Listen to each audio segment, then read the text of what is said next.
Que bom estarmos aqui na presença desse grande Deus. Amém, queridos? Vamos abrir as Escrituras no Evangelho de Lucas, capítulo 10, a partir do verso 38, diz assim: prosseguindo viagem, Jesus entrou num povoado e uma mulher chamada Marta recebeu em casa. Sua irmã, chamada Maria, sentando-se aos pés do Senhor, ouvia a sua palavra. Marta, porém, estava atarefada com muito serviço e, aproximando-se, disse: Senhor, não te importas que minha irmã me tenha deixado sozinha com o serviço? Dize-lhe que me ajude.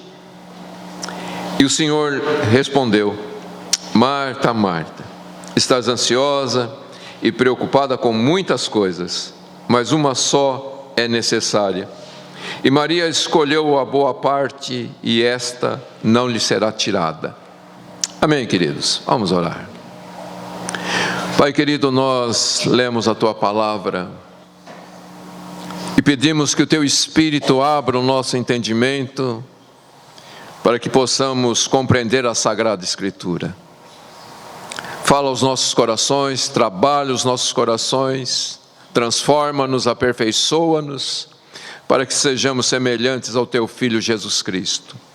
E é em nome de Jesus que nós oramos e te damos graças. Amém.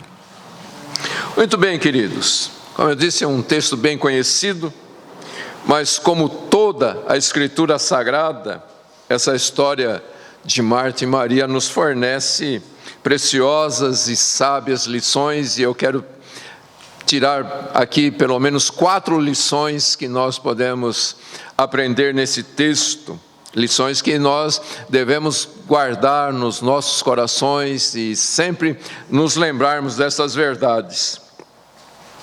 Esta família, embora não mencione aqui Lázaro, mas eram os 3 irmãos, Lázaro, Marta e Maria.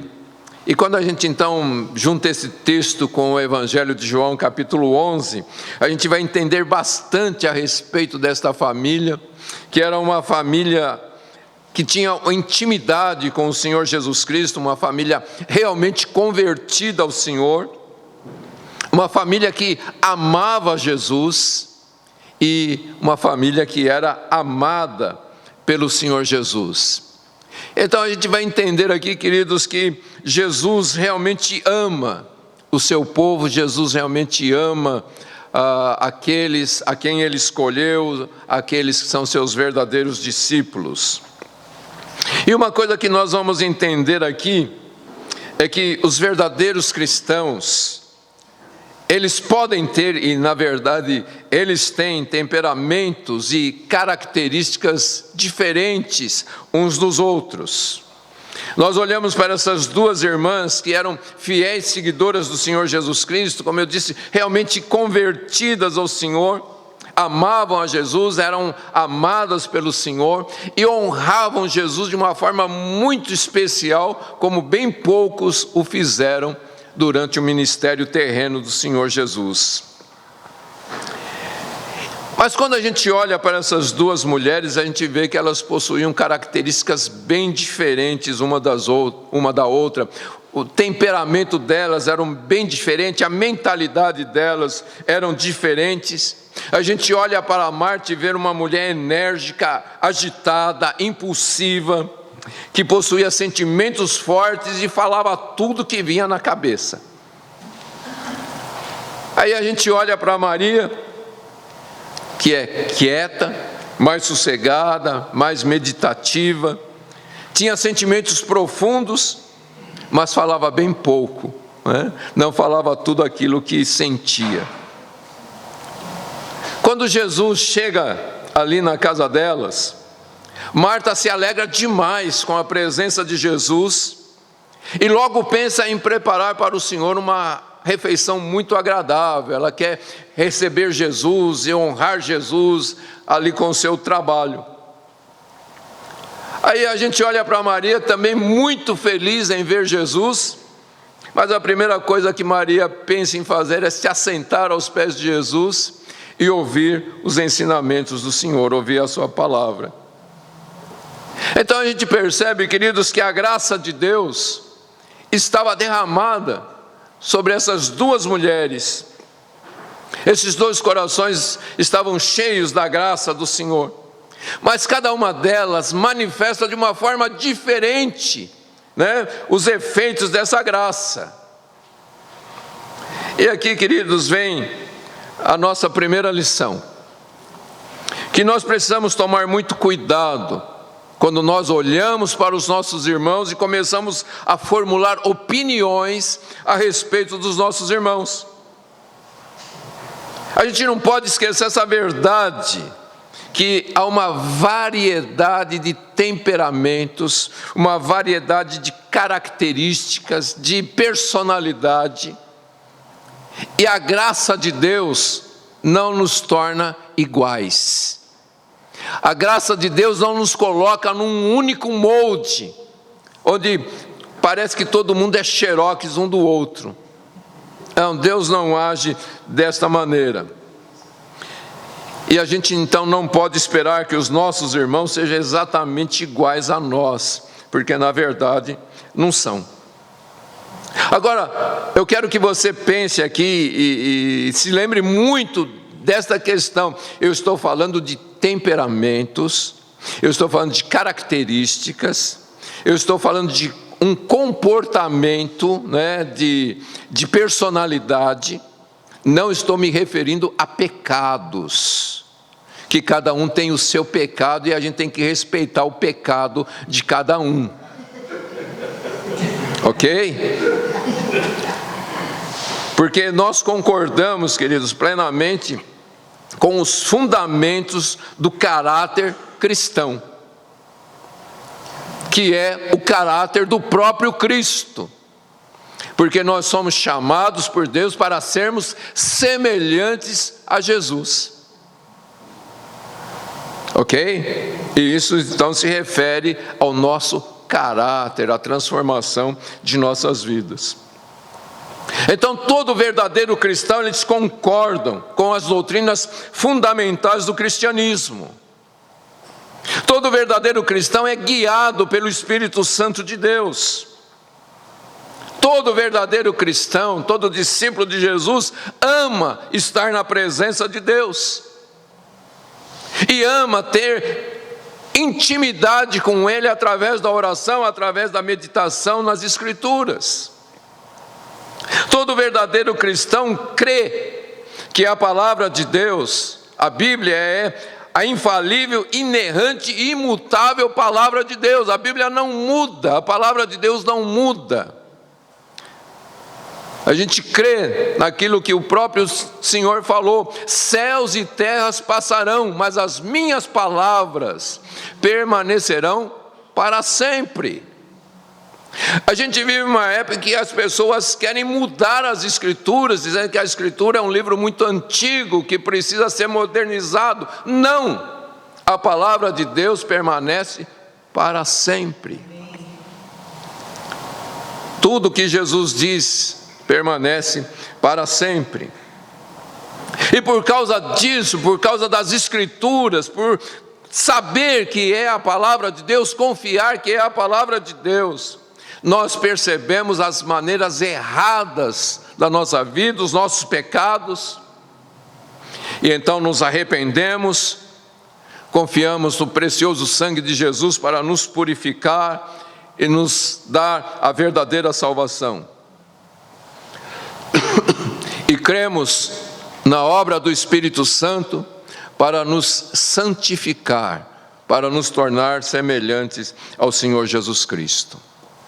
Nisto, nós somos iguais, mas precisamos reconhecer então esta ampla variedade de temperamentos e a maneira de encarar as situações da vida.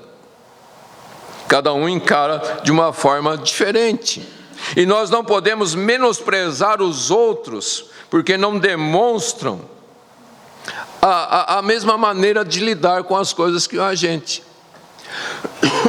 É muito comum a gente ouvir as pessoas dizendo: se fosse eu nessa situação, eu ia agir de uma forma diferente, né?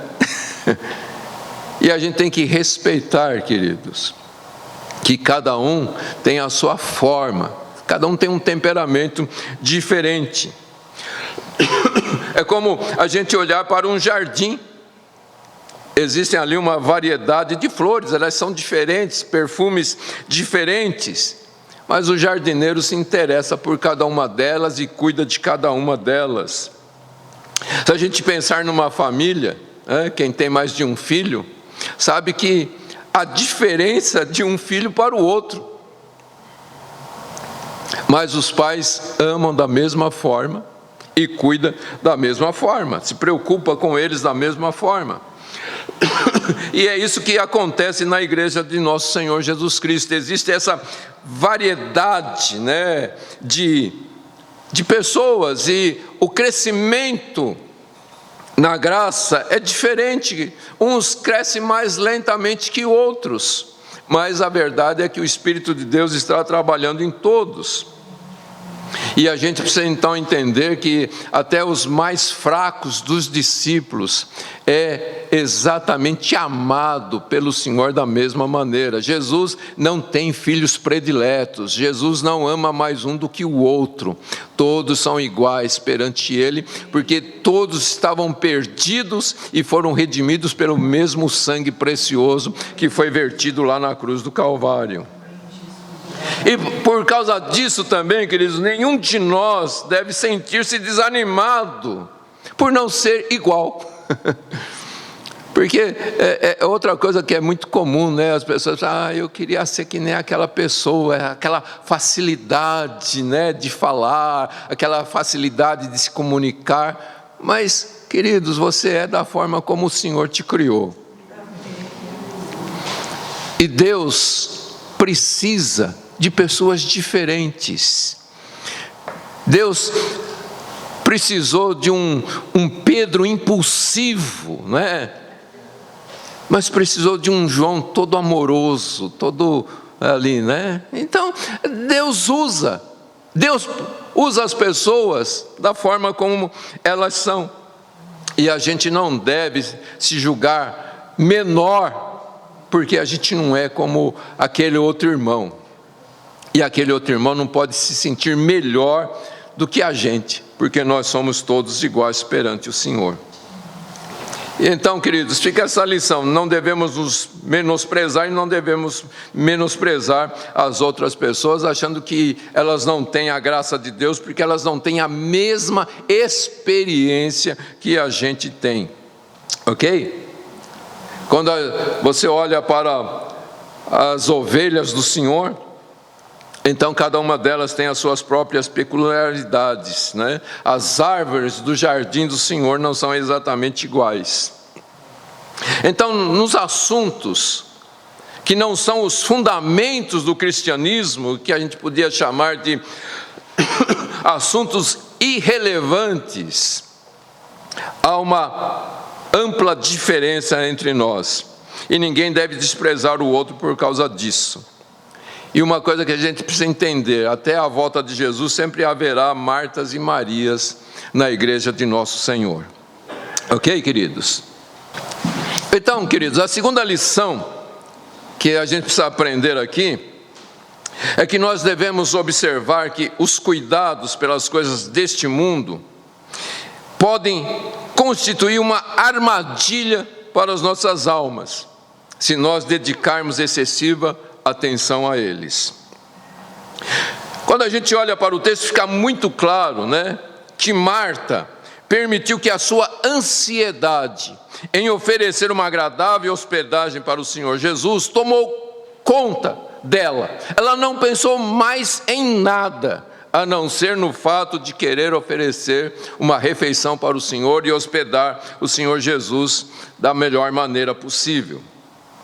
E então o seu excesso de zelo pelas coisas temporais, pelas coisas materiais, a fez esquecer do tempo necessário para as coisas essenciais da sua alma, para as coisas de valor eterno. O texto nos diz claramente que Marta estava atarefada com muito serviço. Então, o que acontece? Marta se propôs a oferecer ali uma agradável refeição para o Senhor. E pouco a pouco, aquilo foi tomando conta dela.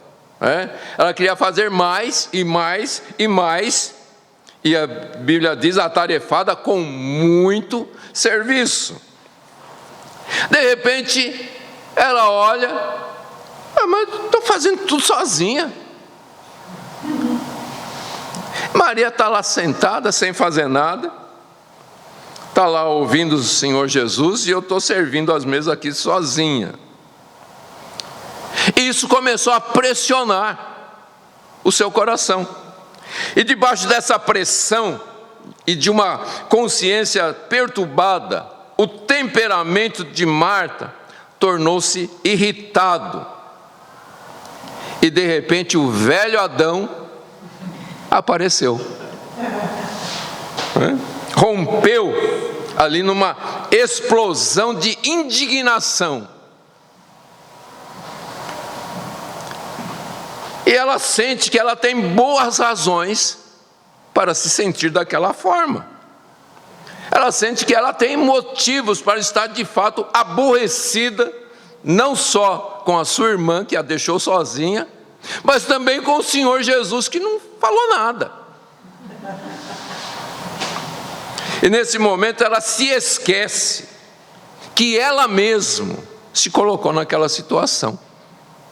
Ninguém pediu para ela fazer nada. Jesus não chegou lá e disse: ó, Marta, eu estou com muita fome, então capricha aí na refeição.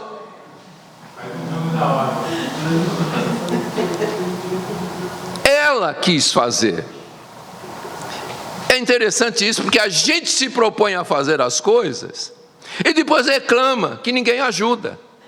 Ela se colocou naquela posição. Então a gente entende aqui, querido, que cristãos verdadeiros podem tomar decisões totalmente erradas se elas deixarem de ouvir e seguir a voz do Espírito Santo.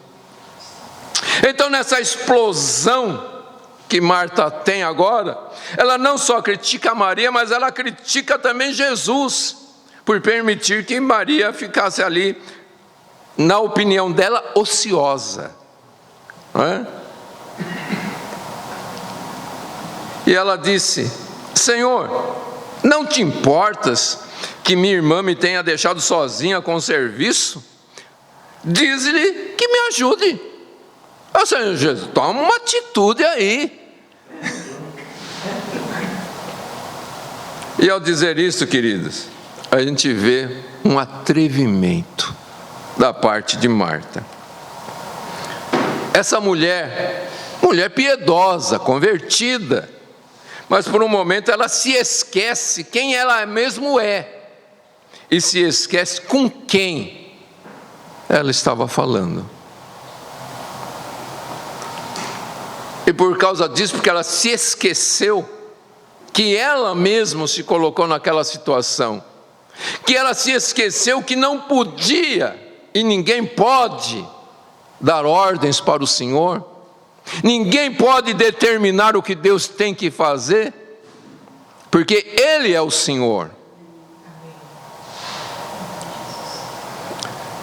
Então, Marta traz sobre si uma repreensão, e ela teve que aprender, talvez de uma forma muito dolorosa, essa lição que provavelmente permaneceu no seu coração para o resto de sua vida.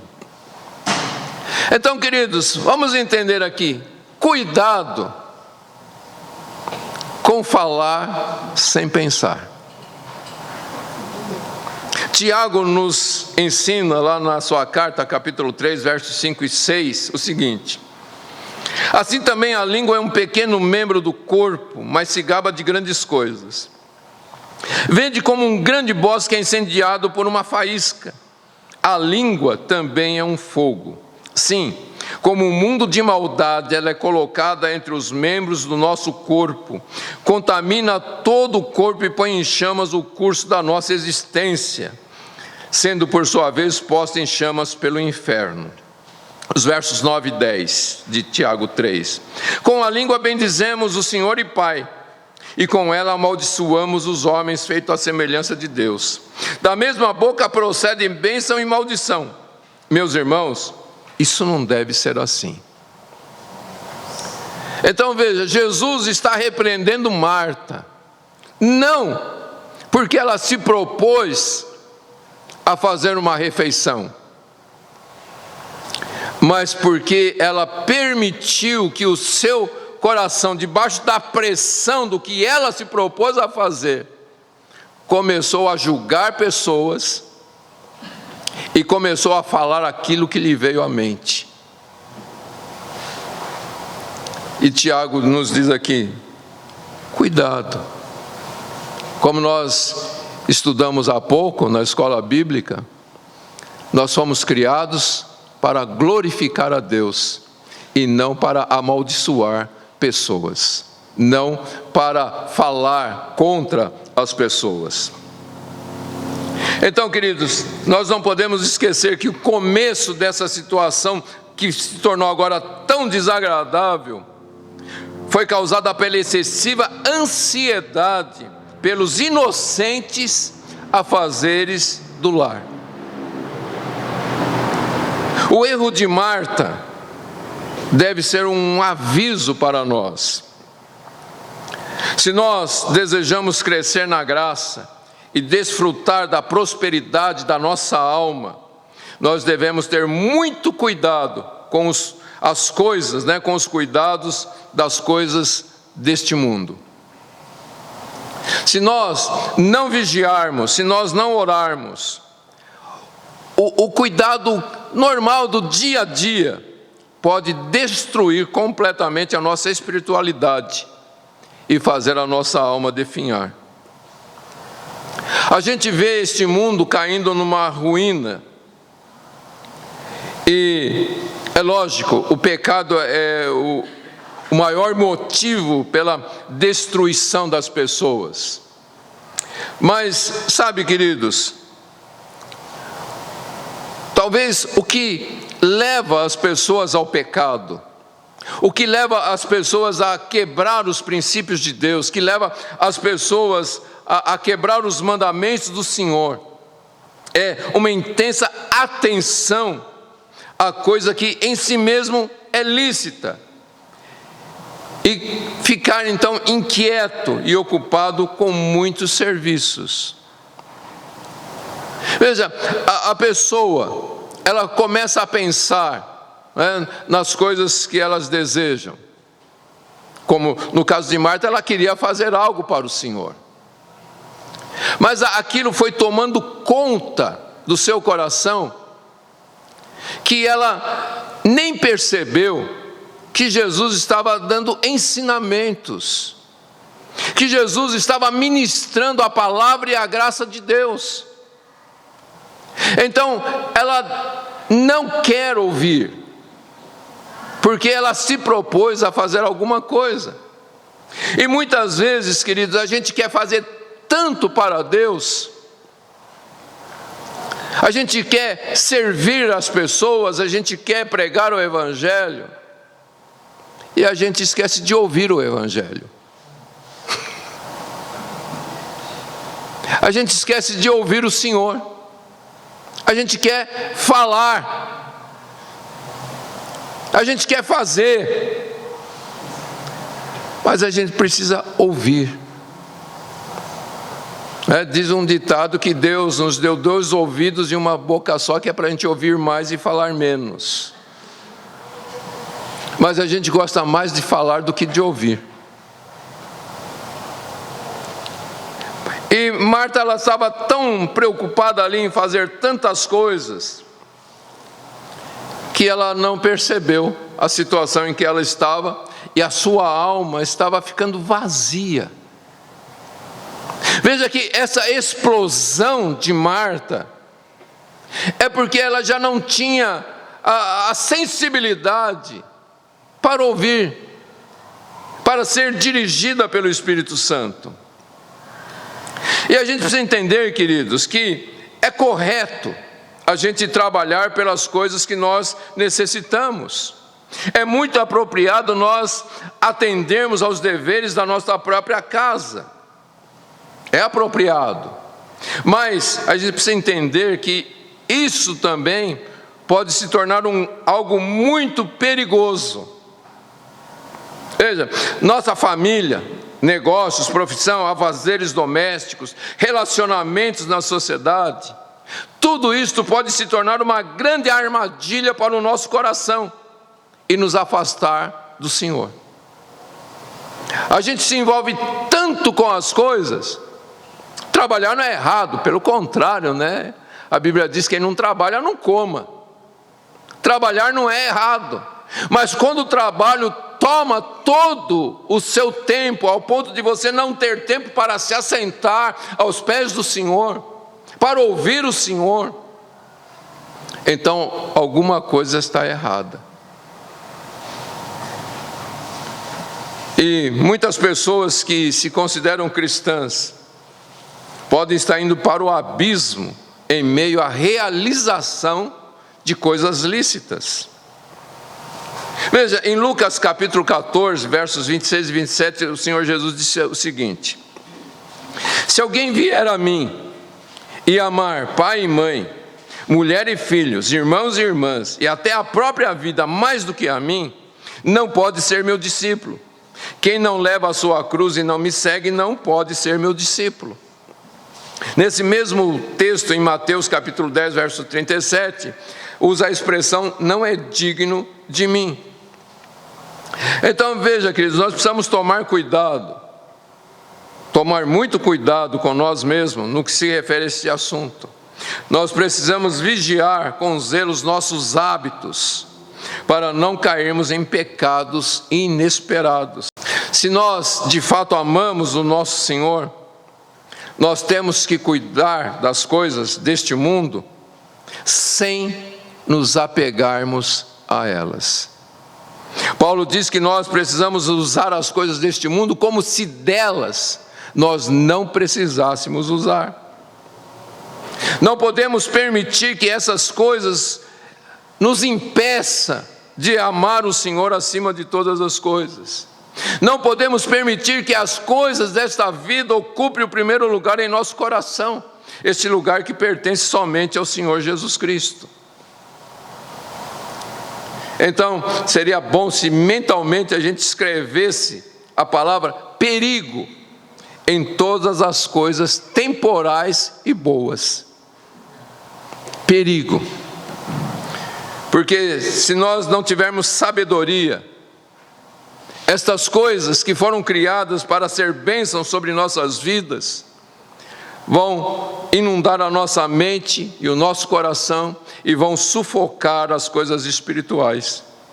E então essas coisas boas da vida podem se tornar verdadeira maldição, um veneno perigoso que vai matar a nossa vida espiritual. Dá para entender isso, queridos? Veja, tudo que a gente conquistar nesta vida, tudo que a gente conquistar nesta vida, pode ser adquirido ao preço de morte, se para obter essas coisas nós deixarmos de pensar e buscar as coisas do alto.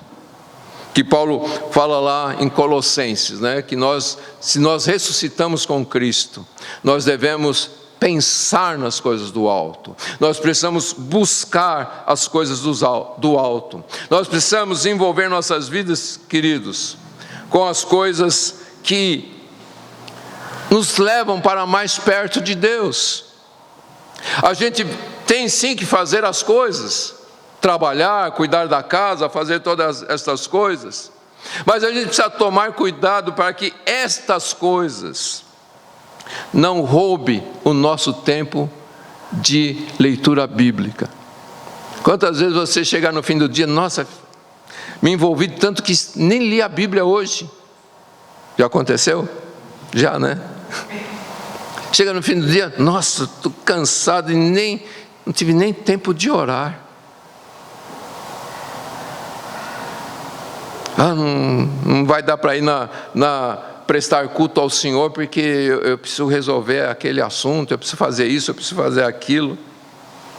E de repente, querido, a gente se envolve tanto com as coisas desta vida, que a gente não lê a Bíblia, a gente não ora, a gente não serve o Senhor, a gente não tem tempo para ouvir uma mensagem, a gente deixa de prestar culto, a gente abandona as coisas espirituais. Foi o que aconteceu com Marta. Ela se envolveu tanto com a questão de fazer algo, e ela não estava fazendo para ela, na mente dela, ela estava fazendo para Jesus.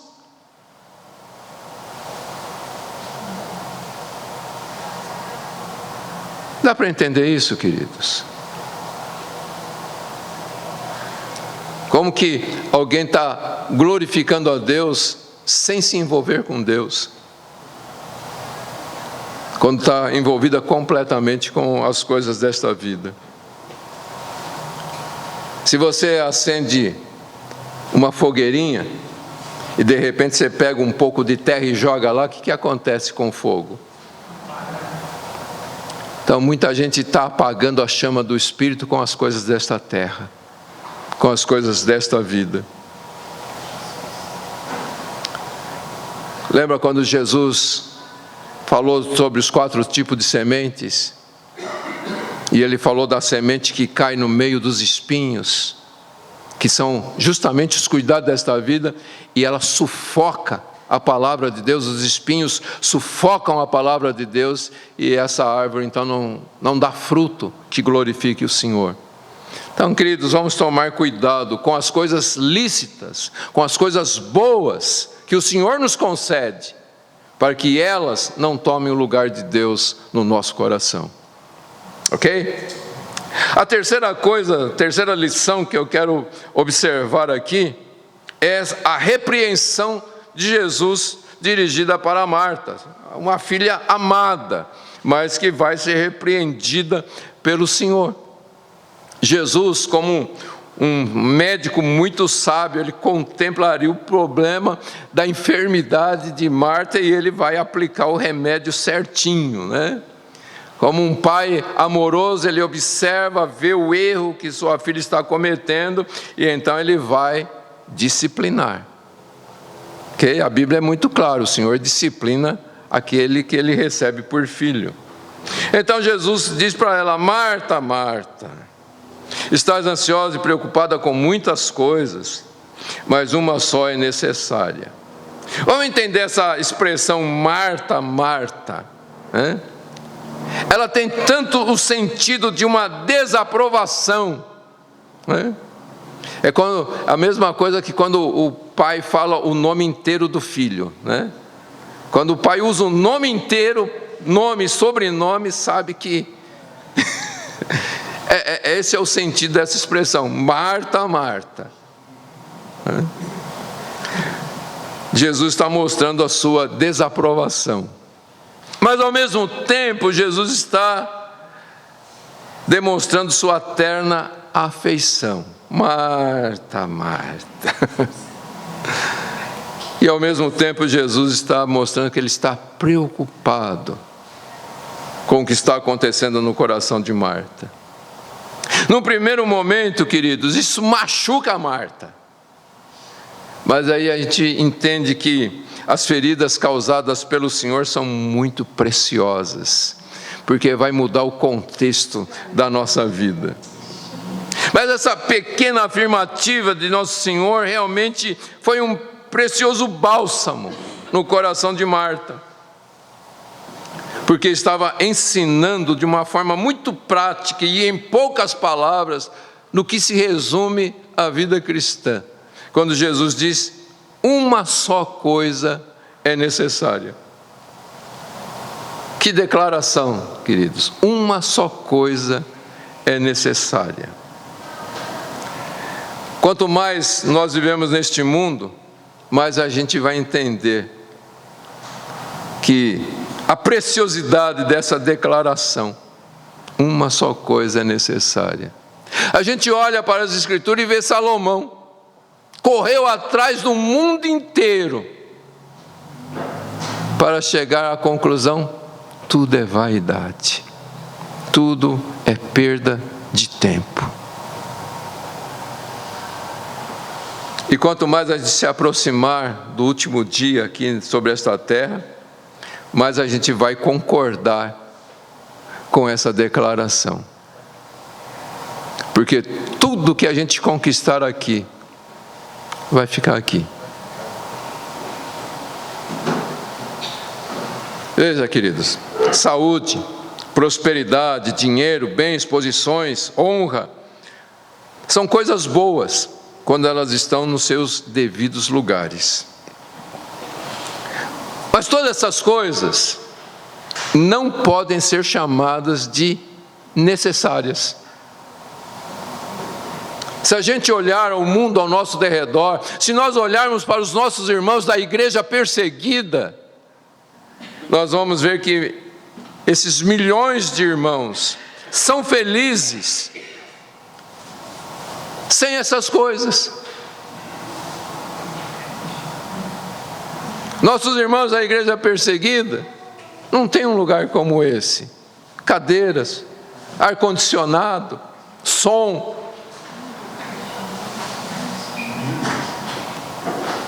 Muitos deles estão na prisão. Muitos deles estão apanhando todo dia. Muitos deles não têm mais do que uma refeição por dia, quando tem uma. Mas eles são felizes, porque entendem que uma só coisa é necessária. Como eu disse, essas coisas são boas se elas estiverem no seu devido lugar, mas elas não são essencialmente necessárias. As muitas coisas boas pelas quais os homens e as mulheres estão lutando constantemente não são realmente necessárias. O que é necessário, queridos, é a graça de Deus que nos traz completa salvação, completa redenção. E essa pequena declaração do Senhor Jesus deve ressoar constantemente no nosso coração, na nossa mente. Uma só coisa é necessária. Isso deve servir de alerta, queridos, quando nós estamos propensos a murmurarmos por causa das provações ou por causa das privações terrenas que nós temos. Que esta palavra do Senhor Jesus fortaleça o nosso coração quando formos tentados a negar a Jesus por causa da perseguição. Que esta palavra do Senhor nos chame a atenção quando começarmos a dedicar excessiva importância às coisas deste mundo. Que essa pequena declaração do Senhor nos desperte quando estivermos propensos a olhar para trás, como a esposa de Ló o fez. Que em todas as ocasiões da nossa vida, no nosso dia a dia, essas palavras do Senhor fiquem soando nos nossos ouvidos como uma trombeta, nos fazendo recordar: uma só coisa é necessária. Se Jesus é de fato nosso Senhor, a gente tem a convicção que Ele vai cuidar de cada detalhe de nossas vidas. E a última lição que eu quero tirar desse texto aqui, queridos, é que nós precisamos observar a recomendação que o Senhor pronunciou em referência à escolha de Maria. Jesus disse: Maria escolheu a boa parte, e esta não lhe será tirada. Algo muito profundo nessa declaração de nosso Senhor. E ela não foi proferida pelo Senhor tendo em vista somente o benefício de Maria e que Marta precisava aprender, mas que todos nós cristãos precisamos entender. Jesus profere essas palavras para encorajar todos os verdadeiros cristãos a serem pessoas resolutas, pessoas dedicadas a seguir o Senhor Jesus de uma forma total, de uma forma ampla. Essa recomendação do Senhor nos leva a entender que nós precisamos andar em intimidade com o nosso Deus, e que nós precisamos tornar as coisas da nossa alma, as coisas eternas, como a primeira preocupação e darmos menos importância às coisas deste mundo. A verdadeira porção de um cristão, queridos, é a maravilhosa graça de nosso Pai. Essa é a boa parte que Jesus fala, Maria escolheu a boa parte. E na verdade, queridos, é a única coisa boa que de fato existe. É a graça do Senhor. Porque a graça de Deus, ela é tão boa quando nós estamos desfrutando de saúde, como quando nós estamos passando por um período de enfermidade. A graça de Deus é boa na juventude e é boa na velhice. A graça de Deus é boa na adversidade e na prosperidade. A graça de Deus é boa na vida e no momento da morte.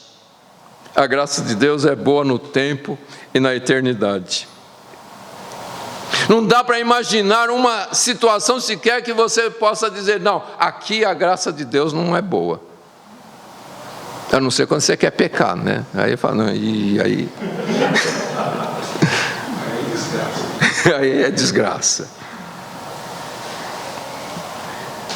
Queridos, o que todo verdadeiro cristão possui de fato é a graça.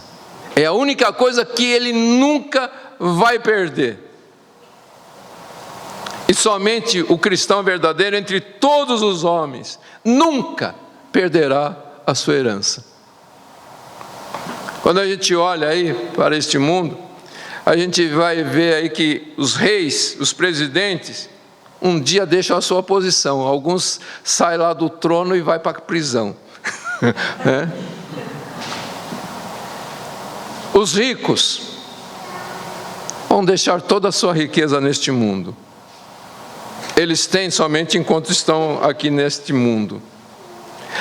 Mas quando a gente olha para um cristão, e pode ser o mais pobre sobre a face da terra, a gente pode ter certeza que ele possui um tesouro que jamais vai ser tirado dele. Que a graça e o favor do Senhor Jesus são riquezas que ninguém pode roubar de nós. Ninguém.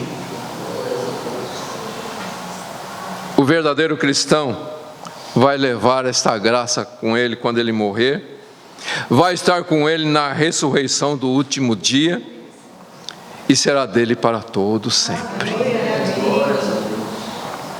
E diante disso, queridos, a pergunta que fica para nós é a seguinte: o que nós já sabemos a respeito desta boa parte que Maria escolheu?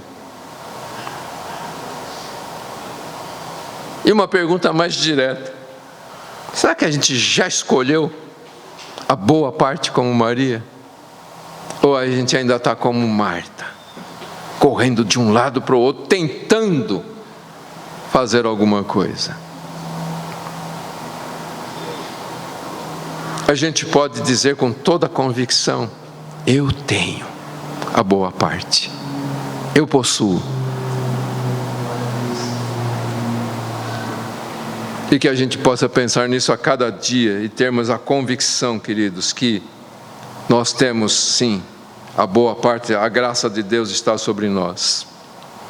Que a gente possa ter essa convicção que nós escolhemos a vida com Cristo, a vida que Cristo oferece, e como diz Isaías, sem dinheiro e sem custo. Recebemos gratuitamente através de nosso Senhor Jesus Cristo. Que a gente possa ter a certeza que o nosso tesouro está no céu. E que nós estamos sim ajuntando o tesouro no céu. E quando aquele dia chegar, então a gente vai ouvir o Senhor dizendo: vinde, benditos de meu Pai, possui por herança o reino que está preparado desde antes da fundação do mundo. Por quê? Porque você foi fiel. Fiel a quê? fiel ao seu chamado para ser um discípulo de Jesus Cristo.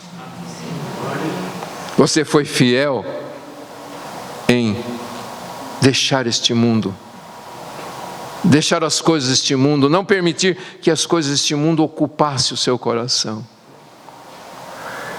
Você foi fiel em manter o seu coração íntegro diante do Senhor, com a ajuda do Espírito Santo de Deus.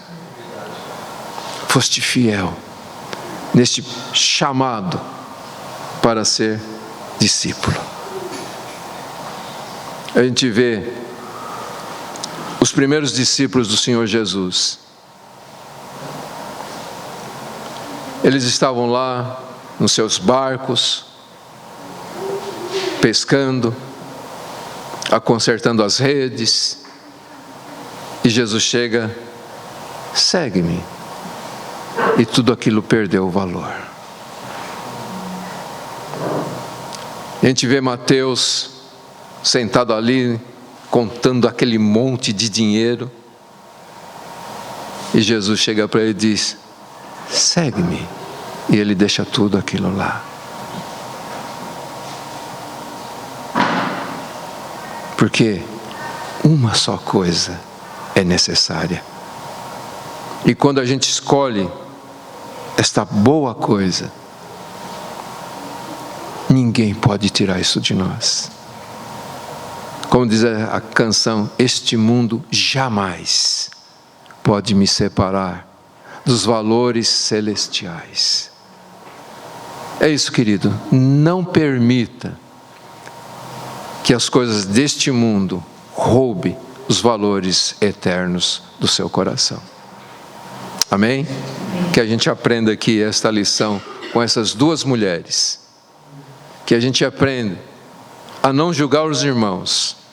Que a gente aprenda a não menosprezar a nós mesmos. Que a gente aprenda a não ter o nosso coração ocupado com as coisas desta vida. Que a gente aprenda que uma só coisa é necessária.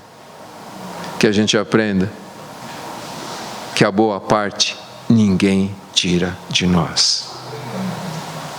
Amém? Amém, queridos. Vamos ficar em pé? Eu espero que o Senhor tenha falado ao seu coração.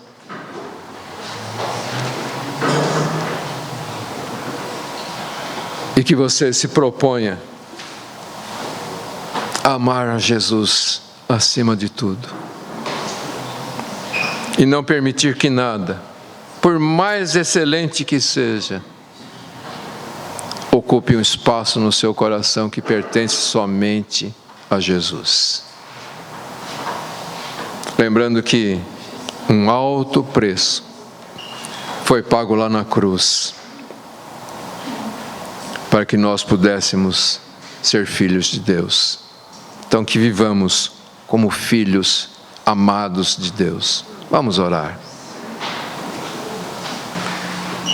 Aleluia. Bendito seja o nome do Senhor.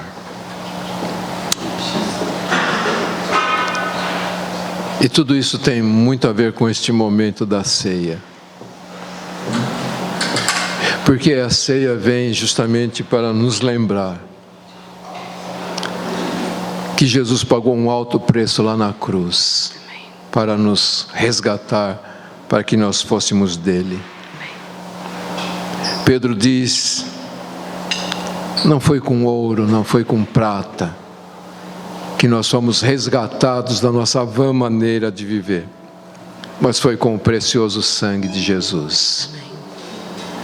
E Paulo diz: todas as vezes que você comer deste pão e beber deste cálice, lembre-se disto: Jesus morreu para perdoar os nossos pecados, para nos tornar filhos de Deus.